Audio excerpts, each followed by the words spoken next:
Ақтау қаласы көлемінде орналасқан жалдамалы пәтерлерде орын алатын ауыр және аса ауыр қылмыстардың алдын алу мақсатында шетел азаматтарының көші-қон заңнамасын сақтау және үй-жайларда, көшелерде, басқа да қоғамдық орындарда тиісті тәртіп сақтау, қылмыстардың алдын алу және жолын кесу мақсатында қала аумағында жалдамалы пәтерлер тексеріс қамтылады.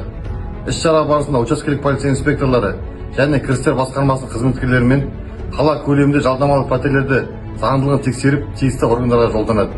Құрметті қала тұрғындар және жалдамалы пәтер иелері, пәтерлерді жалға беру кезінде уақытша тіркеуге қойып, заң талаптарын сақтауға шақырамыз.